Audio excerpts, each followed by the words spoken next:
परमात्मा के नाम पे जयकार लगाएंगे और फिर सत्संग शुरू करेंगे। बोलिए परमपिता परमात्मा की, सदगुरुवंती छोड़ कबीर साहिब की, सभी संतों की, सभी भक्तों की, आज के आनंद की, सत्संग कराने वालों की, इनके माता पिता की, इनके बाल गोपाल की, सकल हंस को बंदगी साहेब बंदगी सपना। तो आज परमात्मा की अपार कृपा से लुधियाना शहर में बंदी छोड़ कबीर साहिब के मूल ज्ञान का प्रचार हो रहा है। बहुत बड़े भाग होते हैं उन जीवों के जो इस मूल ज्ञान को सुन पाते हैं, और उससे भी ज्यादा बड़े भाग होते हैं उन जीवों के जो इस ज्ञान को समझ पाते हैं।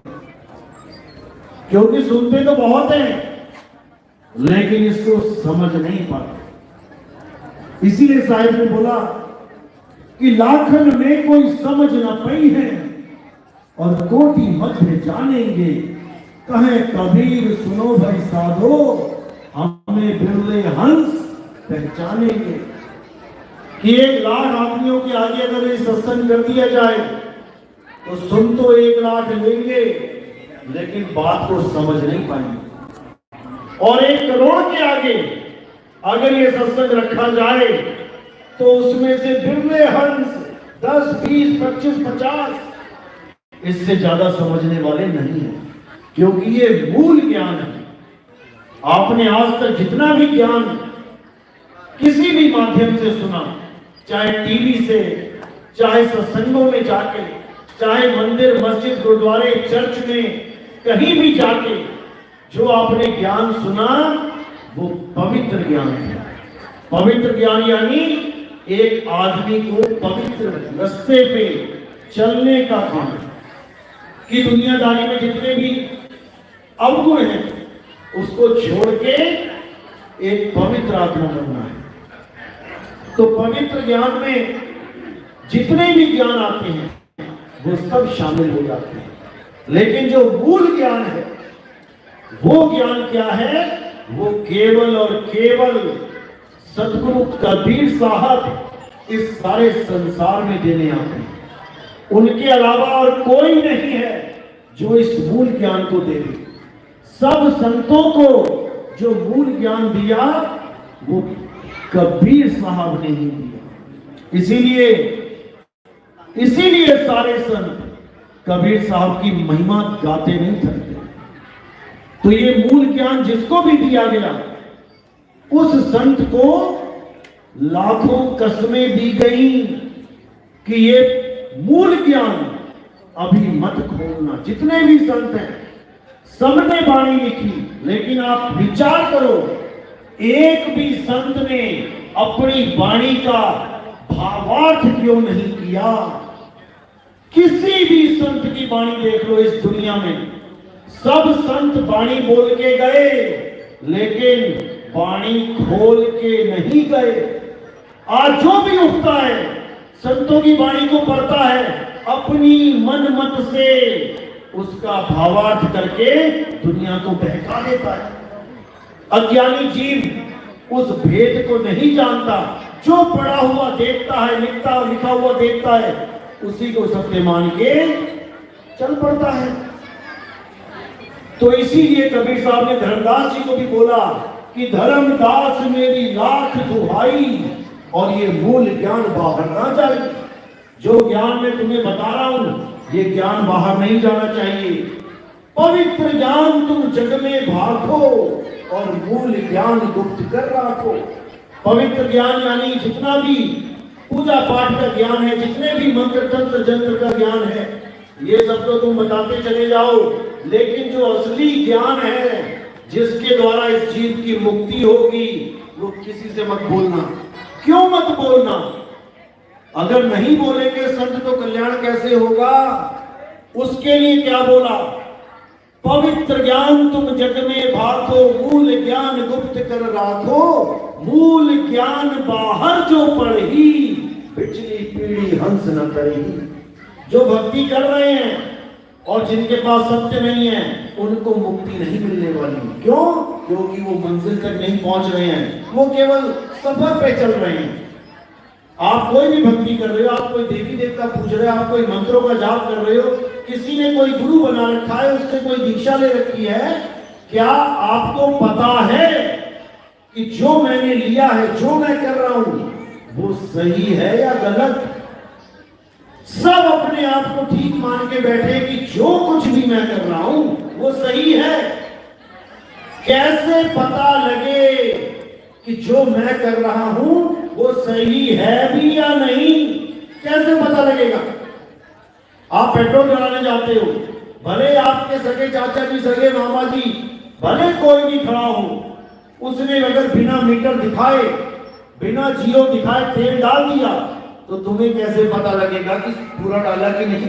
भले वो अपना रिश्तेदार क्यों ना हो, वो ना आपको यकीन दिला पाएगा और ना आप उस पर यकीन कर पाओगे अगर पेट्रोल पंप पे मीटर लगा ही ना हो। तो दोनों के झगड़ों को शांत करने के लिए वहां पर एक मीटर लगाया गया है कि ना तू गलत, ना मैं गलत, ना तू सही, ना मैं सही, ये मीटर सही। इसके जब आप पेट्रोल डालते हो तो स्पेशल वो बंदे को ट्रेन किया गया है कि पहले तुमसे बोले बाबूजी मीटर चेक कर लो, कहता है कि नहीं? अगर वो ना करे और पेट्रोल डाल दे तब तुम क्या करते हो? भाई जीरो क्यों नहीं दिखाई तुम्हें? बोलते हो कि नहीं? क्योंकि हमें पता लग जाता है कि हम ठगे जा सकते हैं। लेकिन जब धर्म की बात आती है, जब मुक्ति की बात आती है तो कोई मीटर नहीं है। क्या मीटर है? किसके पास मीटर है? कैसे पता लगे कि राम राम जप के राम वाले पार हो गए या वाहेगुरु वाहेगुरु जप के वाहेगुरु वाले पार हो गए या अल्लाह अल्लाह जप के अल्लाह वाले पार हो गए? मीटर कहाँ है? मीटर कहाँ है? मीटर है कहाँ है? कहाँ है? किसी को नहीं पता। वाणी ही मीटर है। जो संतों ने वाणी बोली है वही मीटर है। उसी के आधार पे आपने अपनी भक्ति करनी है, अपने जीवन को चलाना है। इसीलिए कबीर साहब ने बोला, वाणी से पहचानिए साधु चोर की हाट और अंतर की करनी से निकले मुंह की बात। अगर तुम्हें सच में ये जानना है कि जो मैंने आज तक पूजा पाठ करी है, जो मैंने आज तक किसी भी गुरु के द्वारा दिए गए नाम को जपा है, उससे मेरी मुक्ति होगी या नहीं, तो आज का सत्संग ध्यान से सुन लो। आज आपको मीटर दिखाया जाएगा कि आपकी मुक्ति होगी या नहीं। तो इसी को मूल ज्ञान बोलते हैं। तो साहिब कहते हैं मूल ज्ञान तब लग छुपाई जब लग द्वादश पंथ ना मिट जाए। काल भगवान ने 12 पंथ कबीर साहब के नाम पे चलाए थे। जो अनुराग सागर ग्रंथ को जानते हैं वो समझ सकते हैं। उसमें जो 12वां पंथ चला वो गरीबदास जी छुड़ानी और छुड़ानी धाम में है, जिनको 7-8 साल की उम्र में कबीर साहब मिले थे। अभी 250 साल पहले वो वाले कबीर जो 600 साल पहले चले गए, वही कबीर 250 साल बाद मिले। क्यों मिले? क्योंकि कबीर साहब जो आप सोचते हो वो नहीं है। अगर आप सोचते हो कि कबीर साहब पैदा हुए थे और 120 साल बाद मर गए, अब नहीं आएंगे, तो एक बार छुड़ानी धाम जाके उन संतों से पूछो, एक बार नाभा जी के पास जाके संतों से पूछो, घीसा दास जी महाराज के आश्रम में जाके पूछो, जो कबीर साहब के 120 साल पूरे होने के बाद भी बार बार प्रकट होकर दर्शन देके उनको सच्चा ज्ञान समझाया। लेकिन ओपन करने के लिए फिर भी मना कर दिया, नहीं बताना किसी को, क्योंकि ये ज्ञान कब खोला जाएगा? जब घर घर में मोबाइल होंगे, इंटरनेट का युग होगा। क्यों? क्योंकि तब एक बटन दबाया जाएगा और वो एक बटन लाखों लोगों तक उस संदेश को पहुंचा देगा। नहीं तो बाबा नानक कन्याकुमारी से लेके अरब देश तक, वाया रूस, कहां कहां पैदल जाते थे। क्यों जाते थे? केवल एक संदेश देने परमात्मा का। क्यों? क्या बाबा नानक से पहले कोई अल्लाह को नहीं जानता था? क्या बाबा नानक से पहले कोई राम को नहीं जानता था? क्या बाबा नानक से पहले कोई किसी धर्म में था ही नहीं? क्या कोई नाम ही नहीं जपता था? सब जपते थे, लेकिन बाबा नानक नाम जपवाने नहीं जाते थे, बाबा नानक नाम छुड़वाने जाते थे। छुड़वाने। जो लोग राम राम राम राम राम जपते थे, उनको नानक साहब क्या कहते थे? अरे राम राम करता जग फिरे, राम ना पाया जाए। अगर तुम राम को राम राम करके पाना चाहते हो तो भाई वो नहीं मिलने वाला। अगर तुम कुएं में जो पानी है उसको केवल पानी पानी पानी पानी जप के मुंह में पहुंचाना चाहते हो तो वो नहीं होने वाला। अल्लाह अल्लाह करके अगर कोई कहे कि मुझे अल्लाह मिल जाएगा, उसको अल्लाह मिलने वाला नहीं। तो क्या करना है? सोई गुरु पूरा कहावे, दो अक्षर का भेद बतावे, एक छुड़ावे। जो बाबा नानक और कबीर साहब करते आए हैं, वो क्यों उनका इतना विरोध किया गया? ब्राह्मण भी राम राम करते थे और कबीर साहब भी कहते थे अरे राम नाम की लूट है, लूट सके तो लूट। फिर दोनों राम के भगत हो गए।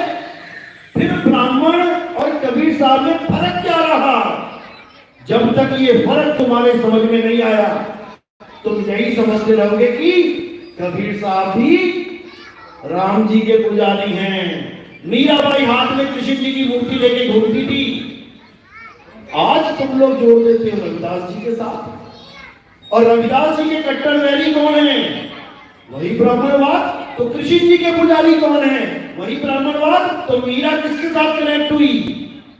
वही ब्राह्मणवाद के साथ। फिर भैया का आएगी दुश्मनी। जब वही किशन, वही मुरारी, वही कृष्ण, वही कबीर सब एक ही बात कर रहे, तो बैर कहां से हुआ? बैर हुआ। क्यों हुआ? क्योंकि जितने ब्राह्मणवादी थे ये राम राम जपवाते थे, और कबीर साहब, नानक साहब, रविदास जी राम राम छुड़वाते थे। जब तक ये नहीं समझ में आया, जब तक बात नहीं बनी। कैसे छुड़वाते थे? क्योंकि जो ये राम राम राम तुम कर रहे हो, ये है क्या? ये आया कहां से? जब तक तुम्हें यही नहीं समझ में आया, तब तक तुम भी राम राम ही करते रहो। ये राम कहां से आया? रा म। ये दो अक्षर हैं जिसमें आग का डंडा लगा है। जब आदमी इस दुनिया में पहली बार आया आदि मानव के रूप में, तब उसके पास कौन से अक्षर थे? जब आदमी पहली बार यहां आया और जानवरों की तरह पक्षियों को, जानवरों को मार के खाता था, कंदमूल खाता था, पेड़ पौधों में से फल खाता था, कपड़े भी नहीं पहनता था, 5 तत्व में आ तो गया था, लेकिन 5वें तत्व का बोध ही नहीं था। तब ये राम कहां था?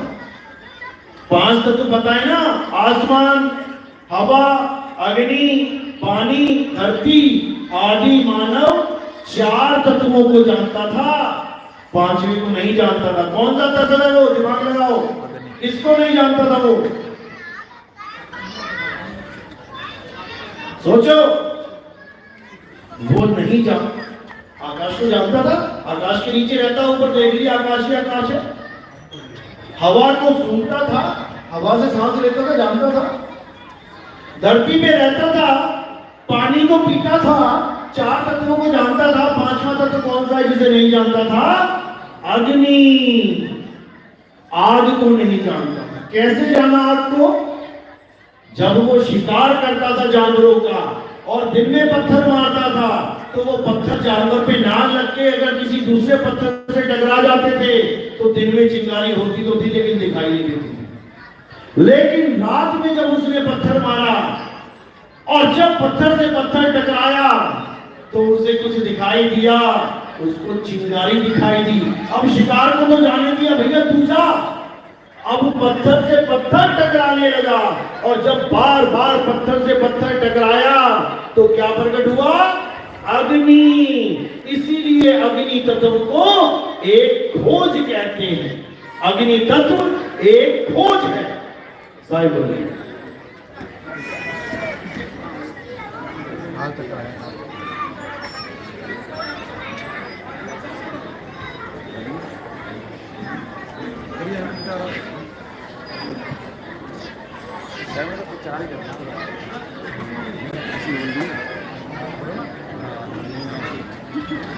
साहिब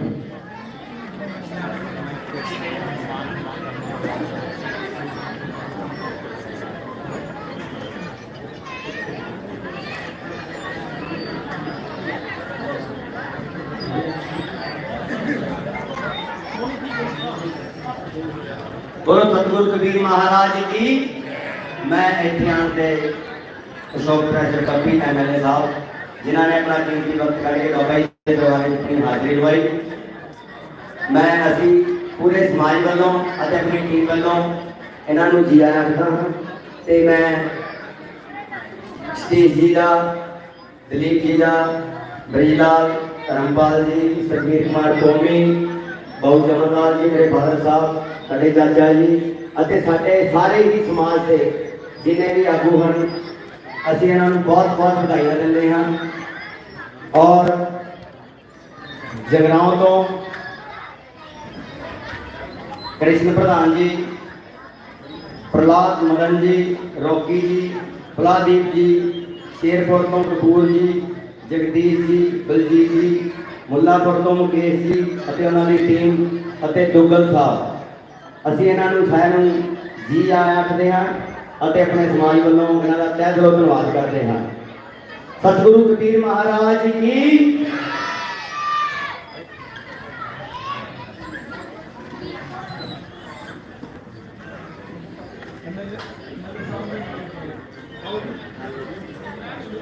मेरे बड़े ही सत्कारयोग MLA साहब, मेरे बड़े वीर श्री प्रेसर साहब को जी आया नु, और साडे श्री विजय लाल जी, जसपाल चौधरी जी आज के दिन पहुंचने से बहुत बहुत मुबारक। से मैं सारी टीम को स्टेज की जिन्नी अपनी टीम है सारे लैके ते जो कि लुधियाने शहर की परसनैलिटियां ने उन्होंने सम्मानित करिए। सारी टीम को बेनती है